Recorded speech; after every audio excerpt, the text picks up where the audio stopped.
Hi friends, with you as always, Movie Man. Today I'm going to talk about a very interesting psychological horror from 2022. Don't worry, darling. Keep calm and carry on. 50s. Alice and Jack live in a typical American town. They meet friends, have fun, go for car rides, and love each other.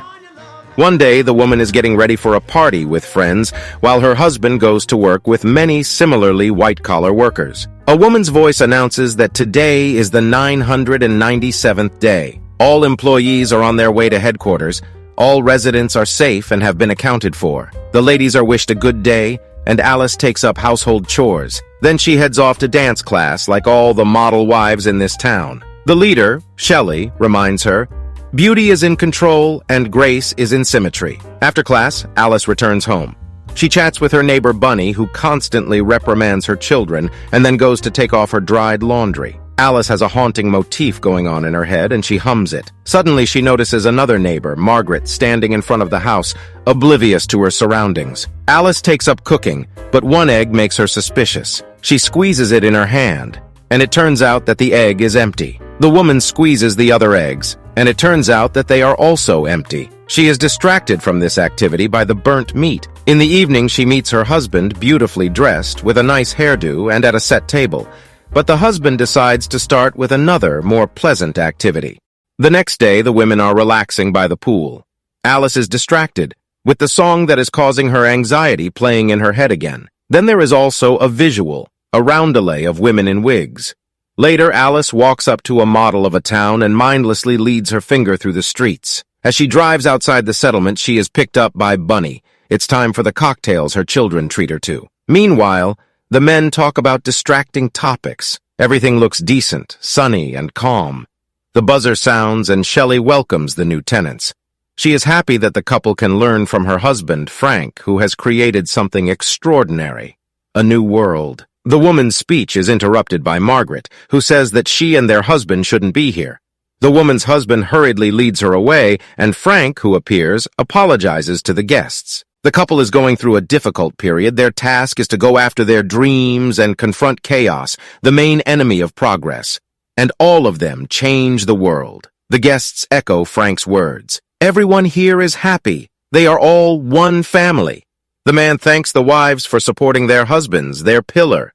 The fun continues. Alice goes to look for Jack, but finds Margaret, who says she is having nightmares and can't be here.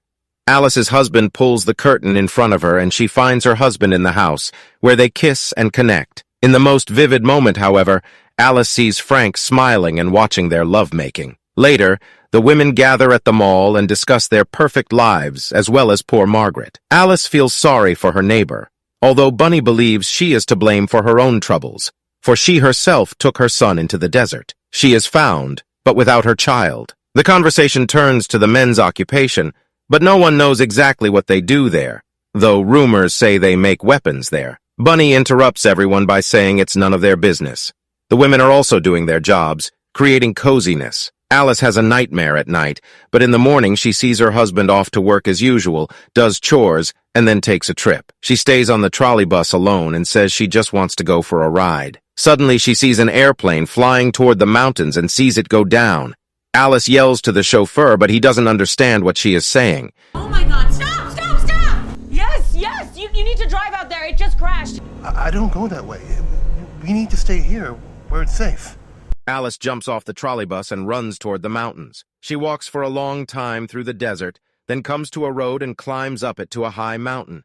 She comes closer and stops in front of a mirrored glass. There is no one around, only her reflection. Alice puts her hands to the glass and faints. A circle of dancing women appears before her in the darkness, and a man's voice calls for order, saying that people should allow themselves to know what life should be like. The next moment, Alice finds herself on her bed. When she goes into the kitchen, she sees that Jack is cooking dinner. The dishes are in disarray, and a lot of food has been spoiled. Alice doesn't understand what's going on, and her husband explains that when he came home from work, she was already asleep, and she took the trolley home. The woman doesn't understand. Did the driver come back for her? And now already Jack is looking at her with incomprehension. Alice decides that everything was just a dream. The next morning, it's business as usual. She sees her husband off and starts cleaning the window panes. Suddenly the glass starts to move and the woman is pressed against the wall. She feels suffocation. Margaret's voice in the telephone receiver urges her to get out from there because she has been there and seen everything with her own eyes. Alice sees the dancing women again, but now it is herself and her friends. Suddenly, instead of her own reflection, Margaret appears in front of her and bangs her head against the surface of the mirror. Alice screams and comes to her senses. She runs home and sees Margaret on the roof of her house. Margaret turns to Alice and slashes her neck, falling down. Alice screams in horror, and the servants who are running pick her up and carry her neighbor's body away. In the evening, she tries to explain herself to Jack, but he does not believe her. Margaret ends up in the hospital because of an accident. She cut herself while washing the windows. Alice feels guilty because Margaret asked for help. What's even going on around here? She asks Jack to tell her what he's doing in his project, but he's not allowed to talk about it and asks her to stop throwing tantrums that could ruin everything. At night, Alice watches a commercial for her town and is seized by the idea that she is floundering in a pool that is impossible to get out of. In the morning, she cooks and suddenly starts wrapping her head in food wrap. Alice tries to bring herself to her senses, but even choking does not help, and she tears off the foil. The doctor arrives and assures the woman that it is only nervous tension because Alice witnessed Margaret's fall. She again claims that the neighbor slit her throat. The doctor offers to prescribe her pills, but Jack refuses. They can handle it. The doctor assures him that Margaret will recover soon and return home. He leaves, forgetting his briefcase, from which Alice pulls out a folder containing Margaret's personnel file. But all the text is smudged, and it is impossible to read anything. Alice burns the folder. She drinks alcohol and sees the dancing women again, then finds herself in the bathroom. Jack is not happy. They are late and bring her a dress. He then asks Alice to think about having a baby, as they have a lovely evening ahead of them tonight. The couple arrives at the restaurant, where all the residents of the city have already gathered. For those present, the number of a gorgeous blonde is demonstrated, and Alice again sees a round dance and Margaret killing herself. The woman becomes ill, but the surrounding people do not notice it. Frank makes a speech and invites Jack to the stage. He congratulates the man, as he is now a member of the High Council of Experts, and gives him a token of loyalty, a ring. The audience applauds, and Jack does a dance of gratitude. Alice can't bear to watch this and runs to the bathroom. A vision flashes before her of another Jack who has lost his job. She is found by a perplexed Bunny. Alice tries to explain something to Anna, but her friend interrupts her. Alice was at headquarters? Is she out of her mind? She's acting like a spoiled child. Her job is to support her husband, and she's ruining his career, and now she's acting like Margaret. Back at the gym, Alice watches Jack's triumph and restrains herself. In the morning, Jack reminds her that they will have guests in the evening and need to show their appreciation for Frank. Alice greets the arrivals with a smile on her face. Everything is perfect as always. The husband meets Frank while Alice finishes the appetizers. The man walks into the kitchen and suddenly starts talking to the hostess. He regrets that Bunny didn't believe her, but after all, she didn't believe Margaret at one time. He has been waiting a long time for someone to challenge him. The guests are seated at the table. Alice defiantly takes the host's seat. Jack obediently sits down next to her and begins to talk about nothing. Suddenly, Alice asks why all the women in town come from one or at most two states, and why everyone goes to the same places on vacation. Jack tries to change the subject, but Alice continues. Somehow, they all meet their husbands on the train, under the same circumstances. All their stories are the same because they are told what to remember, but sometimes they remember the forbidden. Frank is doing something with them all. The man smiles and reminds her of her nervousness. Why isn't she being treated, and why was she at HQ? Jack is horrified. She was at HQ, Frank continues. She broke the rules. It's the result of psychosis. But she opened up to him in his bedroom. Alice remains stunned by such a horrible lie, but Jack believes Frank unconditionally. The woman tries to appeal to the guests' common sense. Where are these groceries coming from, and what's in them? But Shelley stands up and says she won't let her husband be insulted again. The guests leave, and Frank is disappointed, expecting something more interesting from Alice. Jack, seeing everyone off, returns to the house. Alice tries to convey to him that her husband is the dearest person to her and asks to leave here anywhere, as long as together.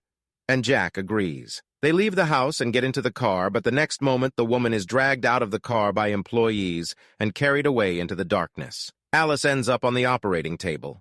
A vision with her husband flashes by. A masked doctor bends over her, in which she recognizes herself. The next moment, Dr. Alice finishes the operation and goes home, where she is met by her unemployed husband. He didn't make dinner because he didn't know what she wanted. There is no hot water either. Alice is very tired, having been at the operating table for 30 hours, so she denies her husband intimacy. He sits at the monitor and listens to a commercial for a new simulation. It's a sunny morning in Paradise Town again. Alice returns to her surroundings where she is greeted by an enthusiastic bunny and told the latest news. Alice hugs her children and doesn't notice her friend's worried look. Her husband leaves for work. Alice does chores, dances, and swims, and then meets her husband. She takes a roast out of the oven. And Jack picks out a record and hums a song, hearing which Alice feels as if she's waking up. Jack walks through a dark city, enters his apartment. His physical characteristics sound in parallel. He is absolutely fit to participate in the Victory Project with his girlfriend Alice and takes over the life support of his wife's body. Alice sees herself in a bed, fixed and entangled with wires. Jack takes care of her body, for he is obliged to get out of the simulation every day and work to be able to pay for it. The man lies down next to her and hums a little song, which is what Alice hears now. She realizes that he has robbed her of her real life, but he went through with it to save her from a permanent job. Frank created this world so they could live the life they wanted. That's what he's working his ass off for, so they can live the life they want. But she's happy. But what about the others? Are they really hostages? Jack hugs Alice, but she suddenly hits him on the head. The next moment, Bunny finds her. Jack is dead. She immediately tells Frank. I chose this. My kids are here. They're real. No, they are. They're real to Nothing me. is They're real to me, Alice, because here they're alive. But the other women know nothing. Alice must run or she will be killed. The woman runs out into the yard and heads for Jack's car, then drives off into the desert. The servants chase her, but she causes a collision that kills the doctor. Her car is followed by the next pursuers. Frank is informed of what has happened, and he orders Alice to be apprehended at all costs. The next moment, Shelley stabs him. He's a fool who blew the whole case. Alice rushes her car to the mountain, but near the top, her car stalls. She continues to run on foot, pursued by the employees. Up ahead, she sees the dome and approaches it when the pursuers are about to catch up with her. Suddenly, she feels her husband's hands on her shoulders, asking her not to leave him. Shelley reaches out her arms as well. Impact, darkness, visions of a perfect life at Victory, and the sigh of a woman waking up to reality. This is a case where it's hard to take sides. Her husband stripped her of reality out of good intentions to make her happy, and there are probably plenty of people who want to escape into a simulation to get away from everyday problems. But is it possible to forcibly make a person happy? Share your opinion in the comments, and don't forget to like and subscribe to the channel. It makes us happy and motivates us to make content more often.